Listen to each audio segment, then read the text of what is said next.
Bueno, ya se lo anunciábamos al principio del programa, que hoy recibíamos la visita del diputado general de Vizcaya, una Rementería, Arratsalde-on. Arratsalde-on. Eskerrik asko, muchas gracias por venir aquí a nuestros estudios. Un placer. ¿Qué tal se está portando la pandemia del COVID a nivel personal? Bueno, pues no algo que sea diferente, creo que en todas las familias, ¿no? Pues un poco ya de cansancio mental, pero llevando para adelante, los críos, Ama algo más fastidiadilla, pero bueno, ya vacunada. O sea que todas las familias sabemos qué es lo que está suponiendo la pandemia, y a mí también. No sé si la habrán citado ya para la vacuna. No, todavía no. Estoy ahí, estoy en lista ya, vamos. Bueno, a nivel de territorio, a nivel de Vizcaya, me va a permitir decir, ¿tocada o tocada y hundida? No, para nada, nada. O sea, yo creo que lo que sí ha demostrado la sociedad en Vizcaya, el conjunto de las personas, es que tenemos una capacidad de resiliencia y una capacidad de aguante muy importante. Y no, a las pruebas me remito. Es cierto que la crisis ha supuesto una crisis económica, bueno, que ha afectado a unos más que a otros, tiene una afección general, pero a unos más que a otros. Todas las personas autónomas, empleados de esas personas autónomas, sectores como, bueno, pues el comercio, la hostelería, el turismo, el ocio y algunos más, ¿no? Pues han sido severamente impactados, pero también otros sectores industriales, industria avanzada, etcétera, como la aeronáutica. Aún así, hay una capacidad de recuperación, y eso lo está demostrando la sociedad, ¿no? El momento en que, bueno, pues la movilidad se puede abrir un poquito más, bueno, esa hostelería también ya vuelve a abrir y por tanto la gente tiene ganas de consumir, y en general yo pues muestro ese optimismo, ¿no? Capacidad de resiliencia, capacidad de aguante, cansancio sí tenemos un cansancio mental, pero de esta salimos. Hundir para nada, o sea, tenemos esa ilusión de sacar esto adelante, de que todos y todas tenemos que sacar esto adelante, y para eso hay que poner proyectos, ilusión, trabajo y ganas. Yo tengo apuntados algunos proyectos, pero me gustaría preguntarle, toda esta recuperación, sobre todo económica y a nivel de empleo, ¿la estamos fiando a los fondos europeos? No, y no podemos hacer eso. No podemos hacer eso. A ver, la capacidad de recuperación está en nuestras manos, está en nuestra industria, en nuestros servicios avanzados, está en nuestros servicios de todo tipo, ¿no? Como he manifestado con anterioridad. Está en nuestras manos, en nuestras universidades, centros tecnológicos. Todo ese ecosistema es el que va a hacer que nosotros vayamos adelante. Que viene una ayuda en modo de fondos europeos, que es dinero, al final no es dinero en subvención, ¿no? 74.000 millones en este periodo de 3 años y más a posteriori en modo de préstamos para toda España, e insisto, es para todo el Estado, pues bienvenido sea, porque eso va a acelerar esos procesos, ¿no? Yo siempre digo que nosotros en la Diputación tenemos proyectos que venimos avanzando de años atrás, que son proyectos que hay que sacarlos. Lo que pasa es que la velocidad es lo que nos va a condicionar. Si tú tienes dinero para sacarlos, los aceleras, y si no tienes tanto dinero, pues nos lo tienes que acompasar en el tiempo, ¿no? Pero esa capacidad está en nuestras manos, está en el territorio, está en Euskadi para salir adelante. De la cantidad económica que va a llegar a todo el Estado todavía se desconoce cuánto, por ejemplo, vendría a Vizcaya, ¿no? Sí, por supuesto. No sabemos porque hay una gran incertidumbre, porque Madrid tampoco está determinando la forma en la que quiere distribuir, ¿no? Se incorpora dentro de su presupuesto, en el presupuesto del Estado, se incorporan todos los años en torno a 22.000, 24.000 millones, lo hicieron para este 2021 y lo quieren hacer para el 2022, pero la forma de repartirlo es lo que, bueno, pues de alguna manera está generando cierta incertidumbre, ¿eh? Por basarnos un poquito en la actualidad de estos días, dentro de los proyectos que se han presentado a estos fondos, Euskadi Next Generation, está el nuevo Guggenheim, el Guggenheim en Urdaibai. Ya lo he oído comentar que se va a hacer sí o sí, llegue dinero de Europa o no. Bien, pero vamos a precisar la cuestión. El Guggenheim, de la ampliación del Guggenheim en la zona de Urdaibai, en Gernika, Murueta, es una pieza más de otros grandes proyectos, múltiples proyectos que tenemos en el territorio. Ese es uno más, porque podemos poner muchos proyectos que también hemos presentado a Next Generation, como pueden ser las líneas de metro, la línea 5, con proyectos ya encima de la mesa, como pueden ser todo lo que es el proceso de digitalización, la Torre Vizcaya para el emprendimiento, el EIC, el Energy Intelligence Center, que es ese centro avanzado en materia energética que está aquí en la margen izquierda, en Abanto y Ciervana, ¿no? En el Parque Tecnológico, bueno, múltiples y otros, hasta 25 proyectos, ¿no? El Guggenheim, la ampliación, es uno de ellos. ¿Qué es lo que pasa con ese proyecto junto con los demás? Hay proyectos en los que nosotros ya hemos empezado a poner en marcha, todo lo que es la digitalización del comercio, la digitalización en cuanto a llevar la banda ancha a todos los rincones de Vizcaya, son ejemplos. El Nagusi Intelligence Center, el EIC, que ya está en marcha, pero en el Guggenheim Urdaibai, junto con otros, pues sí necesitamos cierta ayuda. Necesitamos cierta ayuda para que ese proyecto se pueda hacer ahora, insisto. Ahora, ¿el proyecto es bueno? Sí. El proyecto de la línea 5 es muy bueno, el proyecto de la línea 4 que se está desarrollando es muy bueno, pero si tuviéramos dinero lo podríamos hacer ahora, y si no lo tenemos que acompasar en el tiempo. Con el Guggenheim Urdaibai pasa lo mismo. Yo considero que es un proyecto muy bueno, un proyecto que cumple con todos los principios europeos, principios de sostenibilidad, recuperación de suelos industriales que está degradado en estos momentos, un astillero que está en marcha dentro de lo que es la reserva que se recupera y por tanto se convierte en una instalación muy acorde con lo que es la biosfera de Urdaibai. Bueno, pues esos proyectos que son redondos, si no es ahora, se podrán hacer en el tiempo, y a eso me refería. 25 son los proyectos que se han presentado, pero primero los tiene que aprobar el Estado, el Gobierno central.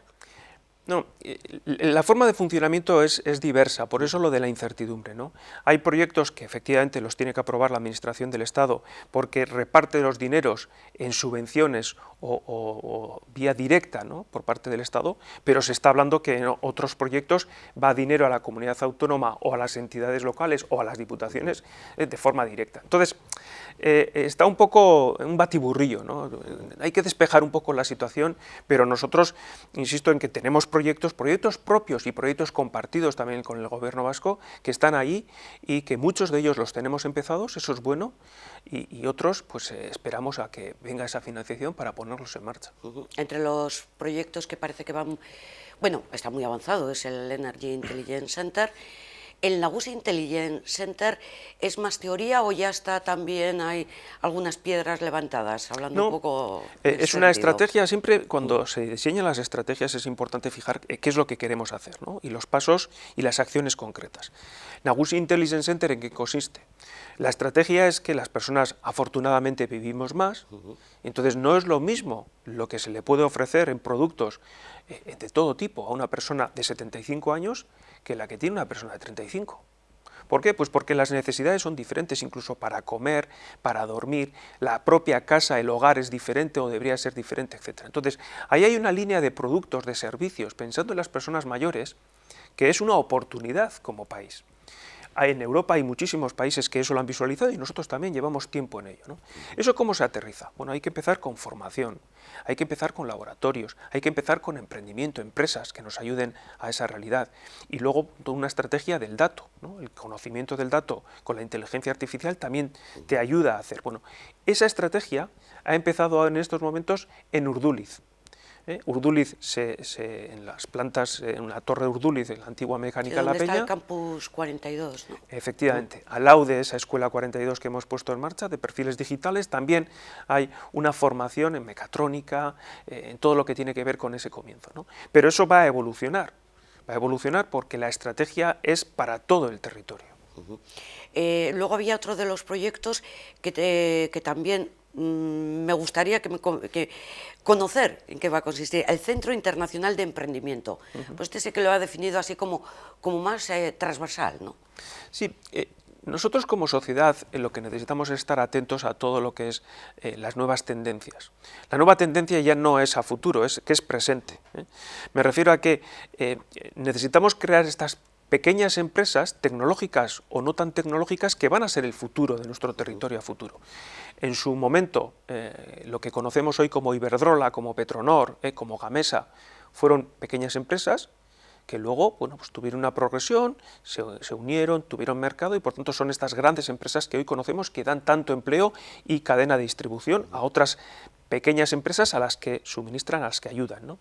Bueno, pues eso también tenemos que hacer pensando en el futuro. Necesitamos hacer emprendimiento, las startups, que se llaman las empresas tecnológicas de nueva creación, tenemos que atraer esas empresas. ¿Para qué? Para que esas evolucionen y crean el empleo, que es la obsesión que tenemos, el empleo de calidad de los próximos años. ¿Cómo queremos hacer eso? concentrar en la Torre Vizcaya, en la antigua Torre BBVA es la Torre Vizcaya, el Centro Internacional de Emprendimiento. Porque nosotros no sabemos hacer todo como Diputación. Entonces, apelamos a la ayuda de gestores internacionales que nos conectan con 140 nodos de todo el mundo. Nodos son espacios como este, y tú estás conectado a través de la Torre Vizcaya con 140 ubicaciones en todo el mundo, en el que haces esa labor de, bueno, pues de operación abierta, ¿no?, de innovación abierta y atraer las startups a Vizcaya. Pero eso ayudándonos de las empresas de aquí. O sea, las empresas maduras ayudan a crear esas pequeñas empresas que son las que luego van a evolucionar. Eso es absolutamente necesario. O sea, Vizcaya tiene que tener eso para que garanticemos el futuro. Todo eso suena bien, pero sin embargo ha habido proyectos ilusionantes para Vizcaya, para Euskadi, que han resultado finalmente fallidos. Y hablo del proyecto de Iberlyzer, que al final Iberdrola lo ha llevado a Puerto Llano, ahí en Guadalajara, cuando en diciembre del pasado año se iba a ubicar además aquí, creo que en la margen izquierda. A ver, no es tanto así, no es Iberdrola el que se lo ha llevado. La mecánica que ocurre ahí es que, bueno, el territorio, tenemos un territorio que está preparado para recibir inversiones, pero no nos tenemos que olvidar que estamos en competición con todo el mundo. O sea, si antes competías con los territorios de alrededor, ahora compites con todo el mundo para atraer esa inversión. ¿Qué es lo que ocurre con este caso concreto, ¿no? En el mundo del hidrógeno, que es la energía renovable que ahora la tecnología ahora se está evolucionando, Iberdrola quiere dar sus pasos también en el mundo del hidrógeno, como los está dando también Petronor en esta margen izquierda, con ese corredor del hidrógeno en la que somos parte, ¿no? También con Iberdrola trabajamos como Diputación en redes inteligentes y también en el mundo del hidrógeno. Bueno, pues Iberdrola lo que considera es que él tiene que formar parte de constituir una empresa para hacer electrolizadores. Pero todas estas empresas necesitan tecnólogos. Los tecnólogos son los que conocen cómo hacerlo. Acuden a un tecnólogo que es americano, Cummins. Bueno, Cummins decide él hacer la fábrica. No con Iberdrola, sino él decide hacer la fábrica y luego, bueno, pues Iberdrola será proveedora, suministradora de esos electrolizadores, ¿no? A Cummins lo que se le hace es un planteamiento. O sea, yo lo que quiero es que cuando venga una fábrica aquí, no venga solamente el ensamblaje de una fábrica. Lo que quiero es que venga las unidades de investigación, las unidades ingenieriles aquí. ¿Por qué? Porque de esa manera atraemos la empresa, de esa manera arraigamos la empresa. Es muy difícil arraigar y mantener empresas durante mucho tiempo. Si solamente son empresas que se dedican a producir, se deslocalizan fácilmente.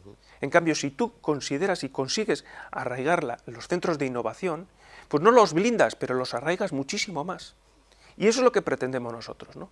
Y en ese planteamiento a esta nueva empresa americana, Cummins, no decide traer sus centros de innovación al Estado, no los lleva a Guadalajara, no los va a llevar, solamente hace una producción de ensamblaje. Nosotros le ofrecíamos, además de ensamblar, que queríamos también optar a los centros de innovación y pusimos una batería de medidas, las instituciones vascas, entre ellas también fiscales, y bueno, decidieron irse a Guadalajara.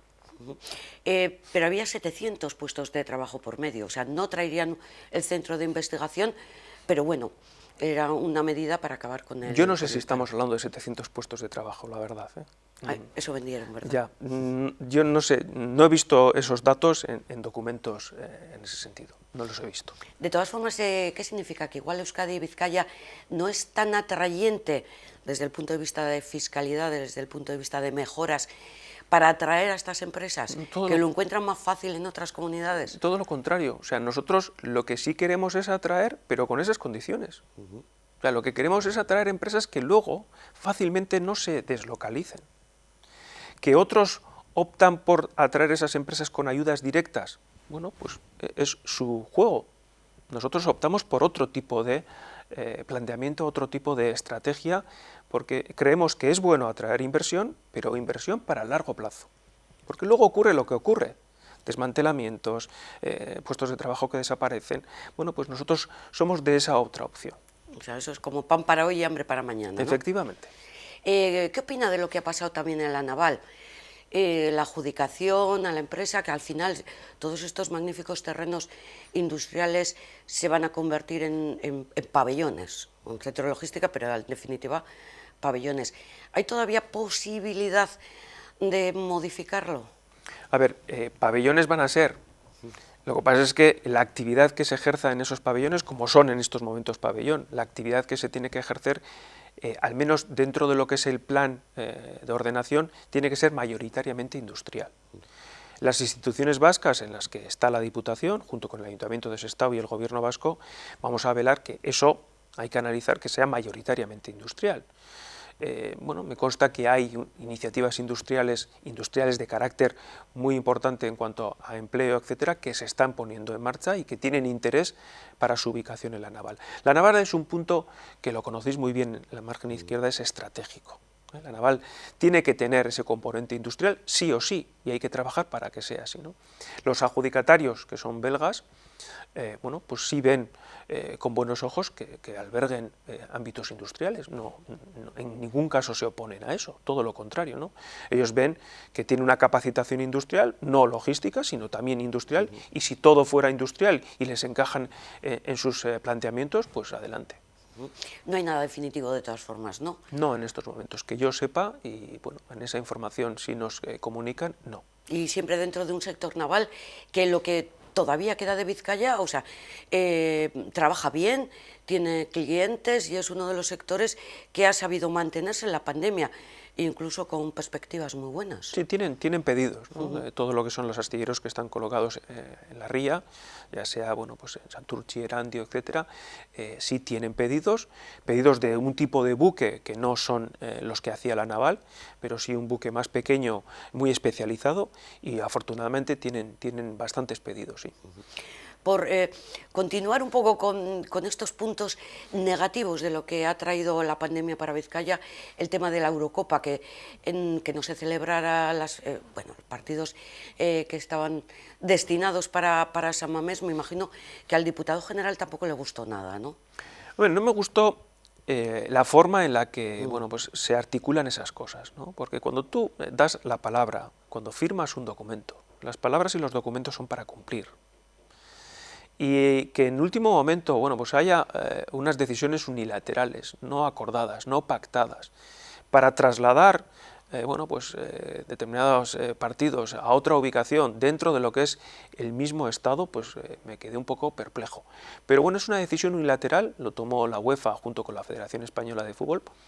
Ellos la tomaron, ellos tendrán que asumir las consecuencias y por tanto es un contrato que ha sido roto, entre comillas, por una parte, ¿no?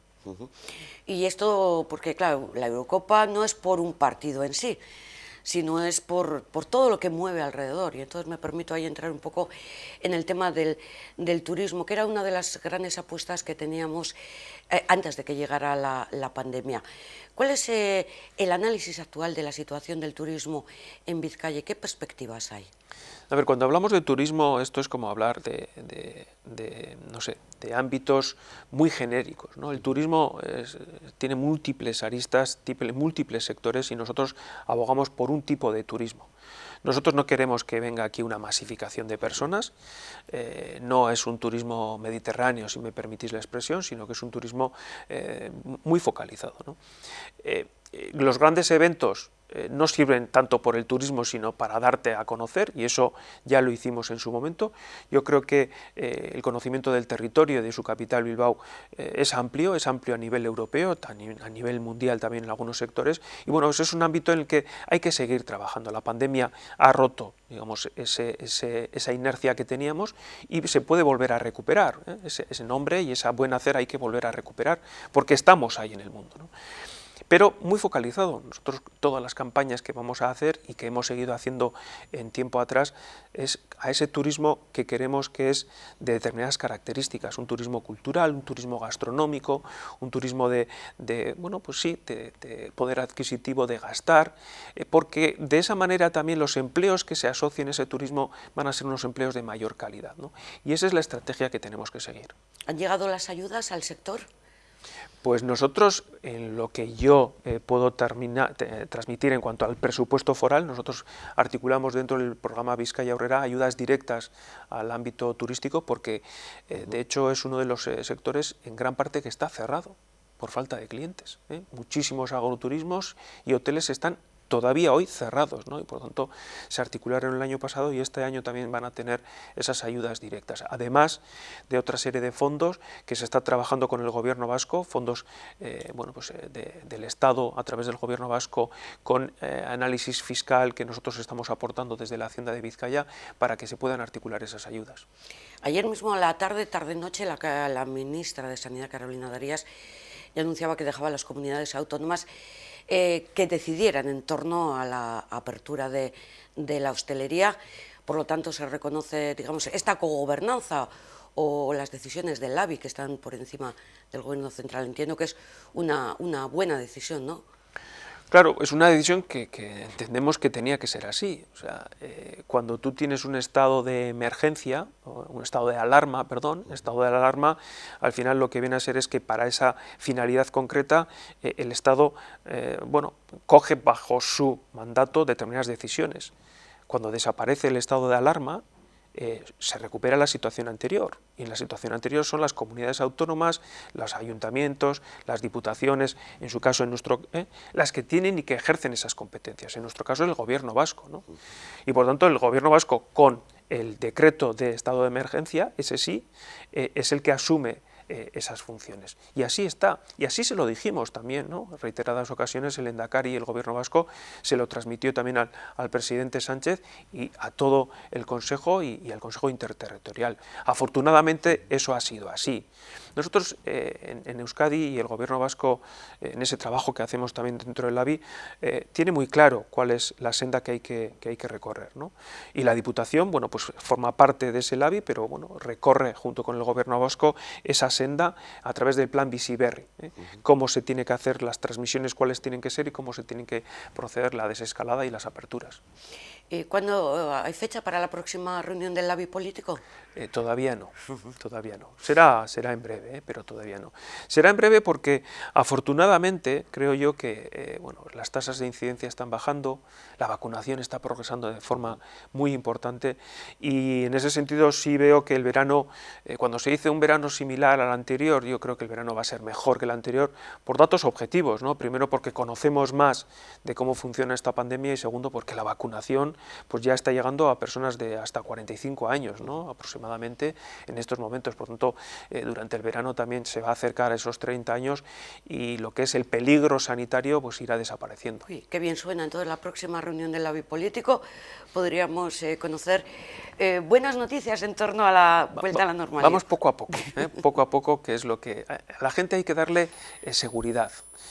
Lo que sí se ha advertido, yo por lo menos lo que quiero transmitir es que ha habido mucho ruido, ¿no? Durante este último año, todos hablaba España, la ministra, el ministro, tanto ruido, y la gente tenía como una cierta incertidumbre de, bueno, ¿yo a quién tengo que hacer caso? No, a la gente hay que darle seguridad, estabilidad, decirle, mira, tienes que hacerle caso al Lehendakari, tienes que hacerle caso al Gobierno vasco y a la consejera de Sanidad, porque estas cosas son así de claras. Bueno, eso es lo que hay que transmitir, ¿no? Bueno, pues estamos ya en la fase que nos gusta, una fase muy esperanzadora. Entiendo que el objetivo ahora, como decíamos, es la recuperación económica, la creación de empleo.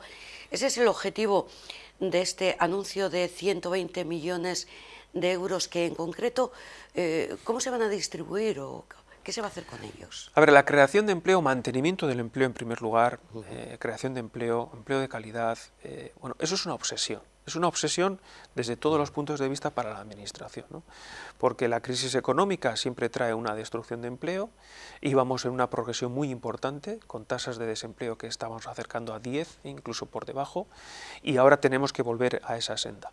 Los datos de recuperación son muy positivos, a finales de este año puede ser que la economía esté tirando bien y por tanto se esté creando ese empleo. Claro, ¿cómo articulamos en cuanto a la pregunta, ¿no? ¿Cómo hacer ese empleo? Los 120 millones de euros son millones que además del presupuesto foral de todos los años, que se acerca a 1.200 millones de euros en todos los ámbitos, son otros 120 millones extra solamente para inversión y reforzar los servicios públicos.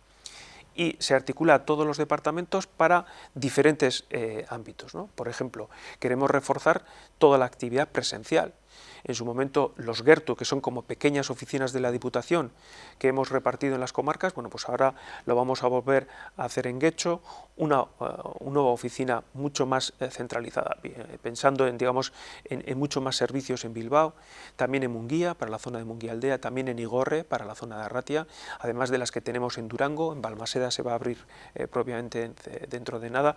Por lo tanto, que la Diputación se acerque a las comarcas, ¿no? Que haya una presencialidad y una atención presencial también en la gente.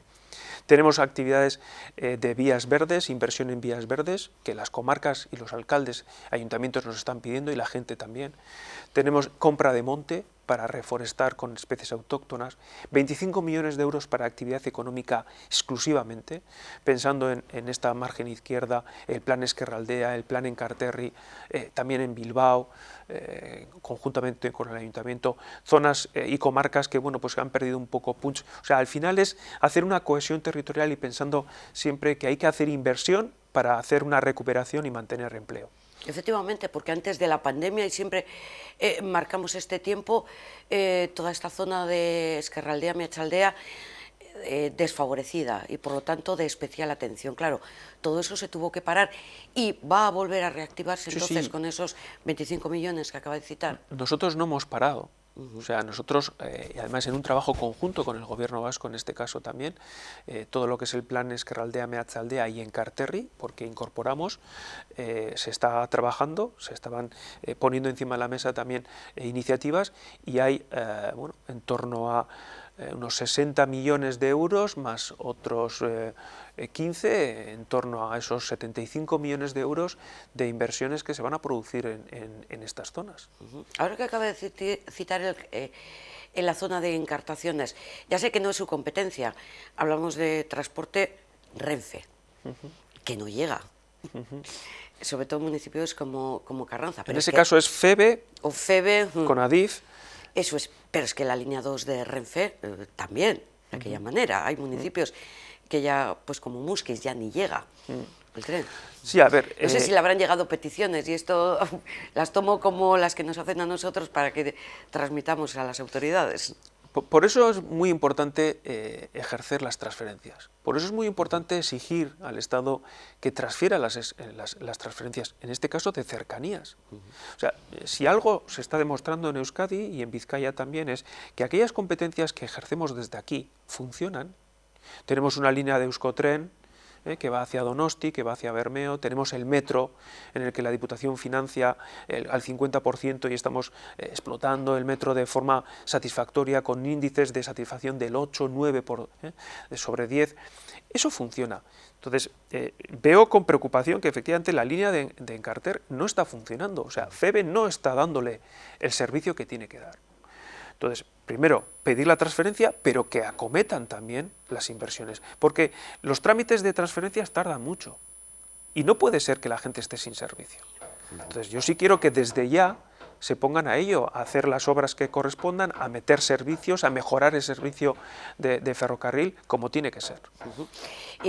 Pues ayer mismo creo que anunció el Gobierno del Estado que llegaban millones para Bizkaibus, bueno, también para los autobuses de Guipúzcoa. ¿Tienen un destino especial? ¿Qué va a ser? ¿Aumento de líneas? ¿Aumento de unidades? No, eso obedeció a un decreto que sacó el Estado porque había grandes déficits en transporte público precisamente por la pandemia. La pandemia supuso que los autobuses no se llenaban y por tanto las tarifas, pues no se recogía dinero de esas tarifas, pero por otra parte además había que limpiar, limpiezas extra, EPIs, gasto que no se cubría, y todos esos déficits se solicitaron porque abrió un decreto de ayudas al Estado. Y consecuencia de eso son esos dineros, es para paliar ese gasto que ya se ha cometido en las líneas de Bizkaibus y también en otras líneas por parte de los ayuntamientos. Estamos hablando de incrementar el gasto, pero los ingresos han bajado. La cuenta no me sale. Sí, los ingresos han bajado y por eso precisamente nosotros hicimos esa labor de suplir esa bajada de ingresos con mayor endeudamiento. El año pasado, cuando en la Comisión Mixta de Concierto Económico con España, las instituciones vascas conseguimos por primera vez autorizar más endeudamiento para las diputaciones, bueno, pues posibilitamos a que nuestros ayuntamientos y la Diputación tuviera más margen, ¿no? Ante la caída de ingresos, más margen para gasto. Claro, pues si hablamos de endeudamiento, no solamente es algo que afecta a la Diputación, todos nuestros ayuntamientos lo están pasando realmente mal. Sí, a ver, pero ese es el sistema que tenemos gracias al concierto económico, ¿no? Aquí nadie nos va a venir a salvar. Cuando digo nadie, el Estado no va a venir a salvar a las instituciones vascas. Nosotros el concierto económico es lo que recaudemos aquí repartimos, pagamos el cupo y luego lo repartimos entre las diferentes instituciones. Cuando hay una bajada de recaudación, afecta por igual al Gobierno vasco, a los ayuntamientos y también a la Diputación. Pero cuando hay mejoras de recaudación, afecta por igual también por mayores ingresos a todos, ¿no? El famoso Fondo del Cucha. Efectivamente. Entonces nosotros en la financiación de los ayuntamientos también el año pasado repartimos nuestra parte de déficit, aquello que el Estado nos permitió a las diputaciones por esa bajada de recaudación, lo repartimos con los ayuntamientos, ¿no? 60 millones de euros casi fueron en favor de los ayuntamientos. Y lo mismo hemos hecho este año.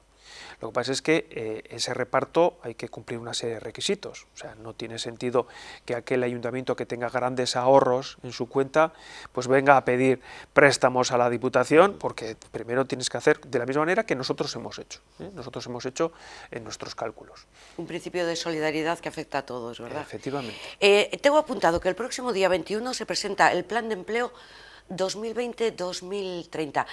¿Cuáles son un poco las líneas generales que se van a dar a conocer? A ver, el plan de empleo es, como digo, esa obsesión que tenemos, ¿no? Las líneas generales vienen a ser un poco lo que hemos estado trabajando en los últimos años. La inversión para el plan de empleo siempre ha sido muy importante en la Diputación. Todos los años invertíamos cerca de 5 millones de euros, pero además en la pandemia se ha incrementado con otros 2 millones más, o sea, estamos en cifras muy importantes de... Lo que pasa es que es conveniente fijar para la general conocimiento cuál es la vía y la senda que vamos a recorrer en los siguientes años, ¿no? En este caso la diputada Teresa La Espada es la que desde el departamento fija esas líneas, consonancia conmigo, con el diputado general, y sí hemos acordado en que la sociedad, las empresas, las personas desempleadas, las asociaciones, los sindicatos, todos tienen que ver que la Diputación va a recorrer estas vías, se va a centrar fundamentalmente en los ámbitos en los que nosotros queremos trabajar, meter dinero, invertir para crear empleo de calidad. Me da pie un poco a preguntarle también de política. Entiendo que la relación con un socio de gobierno fluye.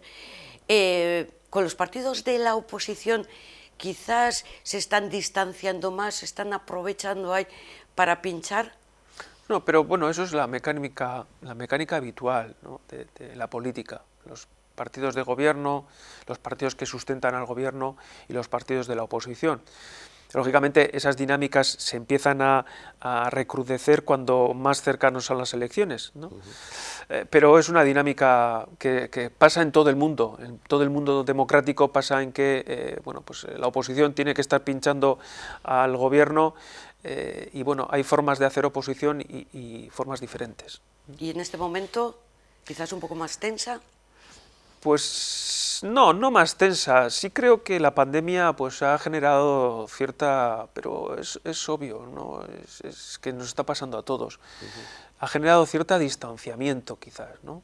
Lo estamos viendo en el Gobierno vasco y en el Parlamento vasco, también lo estamos viendo en las Juntas Generales, en que se habla mucho por parte de algunos grupos de la oposición de dejar la mano o tender la mano, pero lo cierto es que eso no se traduce luego en iniciativas concretas. Yo siempre digo que la mayor iniciativa para demostrar que hay unidad y que estamos trabajando en conjunto es, bueno, pues acordar unos presupuestos. En los presupuestos todos nos dejamos pelos en la gatera. O sea, el acuerdo lleva a que algunos hagan cesión, otros hagan unas apuestas, y hubo ocasión en que después de la pandemia, bueno, después que en esa situación de crisis económica a consecuencia de la pandemia, presupuestos del 2021, pudiéramos acercarnos, pero no quisieron. Lo que sí le han metido es, permítame la expresión, cañas con el tema de la campaña de la renta, sobre todo con la fórmula nueva de presentarlos ya elaborada. Bueno, no sé, sí, la palabra puede ser que se ha hablado mucho de la campaña de la renta. La campaña de la renta afecta a todos los contribuyentes vizcaínas, vizcaínos, y es importante, ¿no? Nosotros como Diputación, ¿qué es lo que queremos hacer? Lo que queríamos y queremos hacer, y seguimos haciéndolo, y es facilitar las cosas, los trámites a la gente. Facilitar los trámites era que antes de este nuevo modelo, por decirlo de alguna manera, porque la renta es la misma, hacíamos la declaración a casi la mitad de las personas de Vizcaya. Y la pregunta que nos hacíamos es, ¿y qué pasa con el resto? ¿Qué pasa con ese resto de la mitad a la que no hacemos? Son igual de contribuyentes, tienen los mismos derechos y por tanto nos tenemos que plantar, nos tenemos que bueno, pues pensar y diseñar algo que hagamos la declaración, el borrador de declaración a todas las personas, porque tienen derecho a tenerla. Y en esa iniciativa nosotros hemos hecho de la declaración y el borrador a todas las personas. Inicialmente, de las 900.000 cartas que salieron, hubo errores en un 3%, de cartas que salieron a personas igual que, bueno, pues que no tenían que salir, o direcciones erróneas, un 3% de todas, ¿no? Y luego los borradores de declaración que se han hecho, esperamos recibir unas 650.000 declaraciones, como todos los años, pues puede haber errores en unas 3.200. Por tanto, el error existe, es un error reducido, es un error que va a existir siempre. Porque, claro, nosotros recibimos información y con eso hacemos el borrador de la declaración. Pero el objetivo es hacerlo fácil. Fácil. No quiere decir que se tenga que hacer por web. No, esa es una creencia errónea. La declaración, el borrador de declaración se puede validar por teléfono, por web, en atención presencial. O sea, eso existe y la Diputación lo está ofreciendo. ¿Que ha habido errores? Nosotros los vamos a seguir corrigiendo, pero el propósito es mandar el borrador de declaración hecho a todos los contribuyentes vizcaínas y vizcaínos. ¿La Diputación está trabajando en un nuevo modelo de fiscalidad? El nuevo modelo de fiscalidad es una necesaria transformación de lo que es nuestra sociedad, ¿no? En cuanto a la transición climática, a la transición energética, a los cumplimientos de los objetivos de desarrollo sostenible.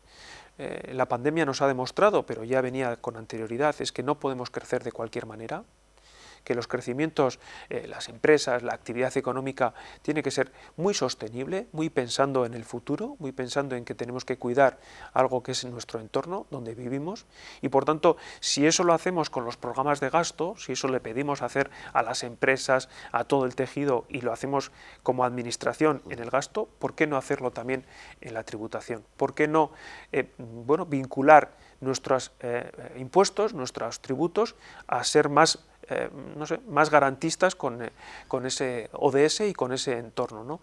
Y ese es un camino que hemos empezado a recorrer con la University College London, con la que, bueno, pues es muy prestigiosa a nivel, tiene mucho contacto también con la Unión Europea, y bueno, pues la economista Mariana Mazzucato, y bueno, pues en ese recorrido vemos que es posible, como administración única que lleva la Hacienda, es posible recorrer ese camino en beneficio a futuro también de nuestra sociedad. Pero eso traducido quiere decir que se van a aumentar determinados impuestos. No tiene, o sea, nosotros ahora tenemos un modelo Vizcaya ya, ya está publicado el Vizcaya Model, se llama, el modelo Vizcaya, y eso se tiene que plasmar en una normativa, ¿no? Y esa normativa es la que ahora pues se está analizando, ¿no? Y se tendrá que hacer un análisis conjunto. ¿Qué querrá decir? Pues que aquellas iniciativas que son mucho más sostenibles, que tienen en cuenta la igualdad, que tienen en cuenta el empleo de calidad, que tienen en cuenta el cambio climático, etcétera, bueno, pues tienen que ser más ayudadas desde el punto de vista tributario que las que no lo son. Y por tanto, el nivel de deducción que tenemos en estos momentos en innovación, por ejemplo, bueno, pues eso se podrá traducir a una deducción en caso de empleo de calidad, en caso de empleo de igualdad, en caso de que sea sostenible energéticamente, etcétera.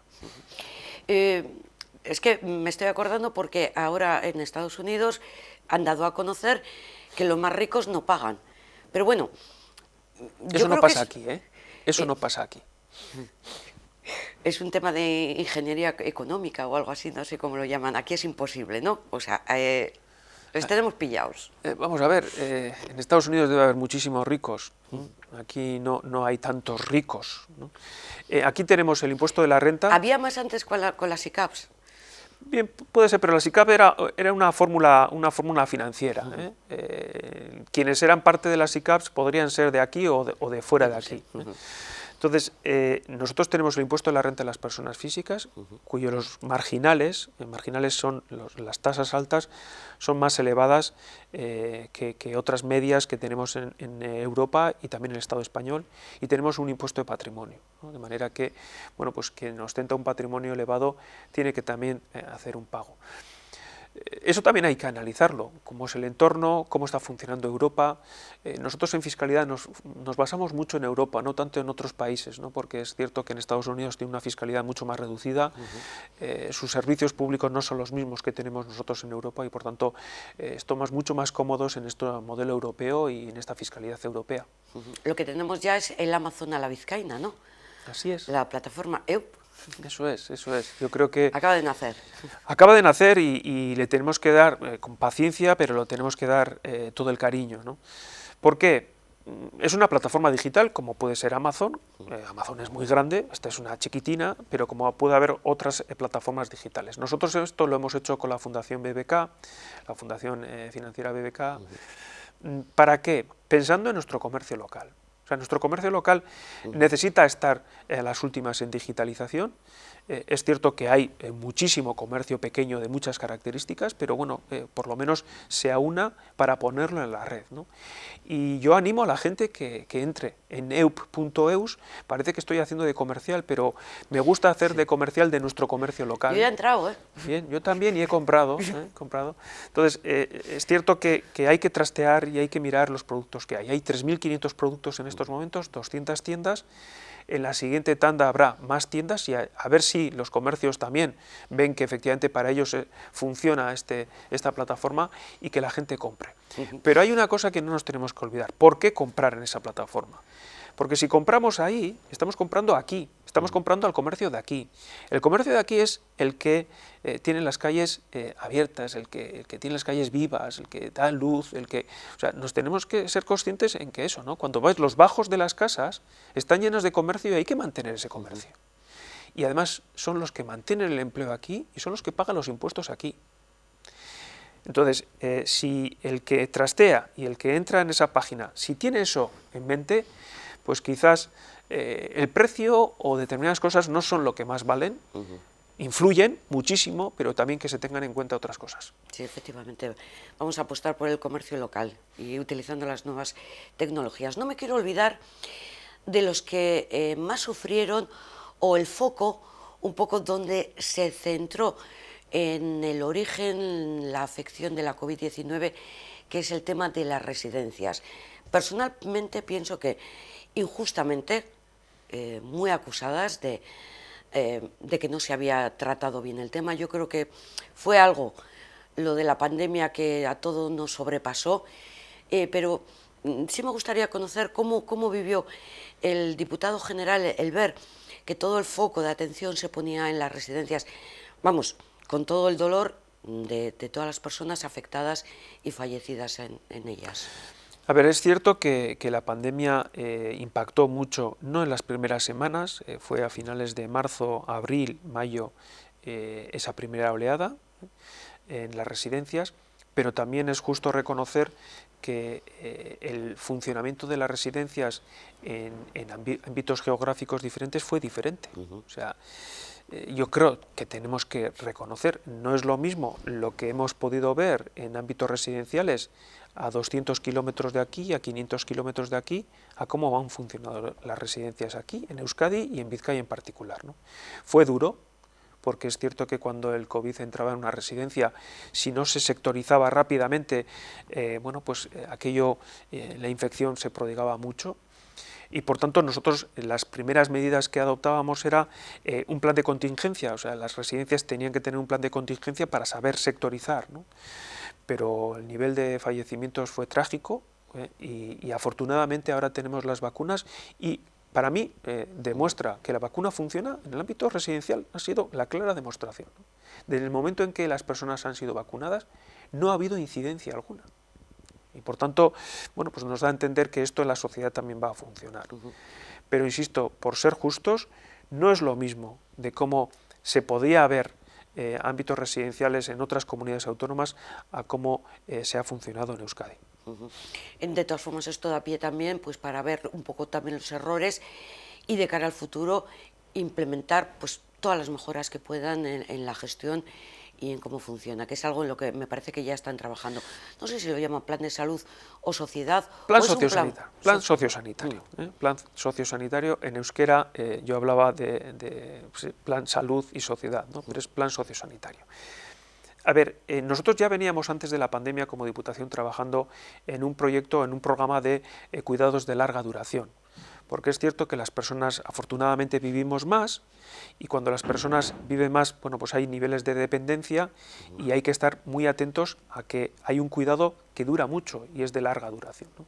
Y en ese programa viene la pandemia y efectivamente pues analizamos cómo han obrado el ámbito residencial, el ámbito de atención en casa durante un estrés muy importante que es la pandemia.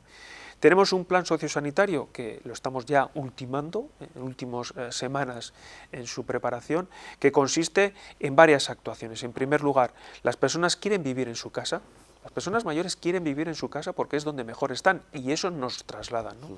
Entonces, en la medida de nuestras posibilidades, cuanto más posibilitemos que vivan en casa, mejor. Tenemos un programa Etxetik, se llama, que se pone en marcha este mismo año en Bilbao y que vamos a prodigar y vamos a extender ese funcionamiento, porque creo que va a salir bien a otras comarcas y en otros ámbitos, en los que, de alguna manera, entre comillas, monitorizamos esa atención en casa. Estamos atentos de cómo está la persona, de cómo está la persona cuidadora, si la tiene, si tiene respiro, si está bien de salud, bueno, pues esa monitorización es importante, ¿no? Y por otra parte, también en el ámbito residencial, sí queremos que, aunque las residencias sean de 60, 50, 40 plazas o lo que sea, que dentro haya como más hogares convivenciales, ¿no? Hogares de 20, 25, 30 personas, que al final es una sectorización y que funcionen como una casa. Y para eso también habrá unos equipos, unos centros de referencia que bueno, pues monitorizarán esas residencias, que ayudarán a esas residencias en todo ámbito, en formación, en hacer las cosas, en que si hay situaciones de, bueno, de hospitalización, la persona tendrá que ir al hospital, pero del hospital muchas veces salen sin recuperarse del todo. Entonces, bueno, pues hay que estar pensando en esa persona, cómo se ha recuperado, cómo se tiene que recuperar, ¿no? Y todo eso, que es muy importante, eso es cuidar a las personas, pues todo eso se tiene que reflejar en un plan, hay que hacer inversión y nosotros tenemos que ir en esa transición, año a año, a tener un sistema mucho mejor que el que existe en Europa, pero el que tenemos aquí. Señor Rementería, ¿para cuándo podemos poner fecha para volver económica y socialmente a la situación anterior a la pandemia? ¿Le ponemos un año, una fecha? Bueno, eso es jugar un poco a la quiniela, ¿no? Pero yo sí tengo absoluta confianza que ya se están recuperando sectores de manera importante, las cadenas de distribución están funcionando en algunos sectores muy bien. El tercer trimestre de este año va a ser, calculo, yo creo que va a ser muy bueno y por tanto ahí empezaremos ya a ver que efectivamente esto va recuperándose y los datos sí avanzan en que el año que viene irá también en esa senda de recuperación para llegar el 2023 a una estabilidad buena, muy buena. Nos gusta ese optimismo. ¿Ya ha mirado lo del pasaporte COVID, el certificado verde? Bueno, en primer lugar, necesito vacunarme, Ay, todos. Claro, claro, es verdad. La carpeta sanitaria está ahí, está muy bien, Osakidecha, entrar, mirar la carpeta sanitaria, efectivamente, y luego hacer la vacunación y de ahí obtener el certificado COVID. Muchísimas gracias, Eskerrik asko, diputado general.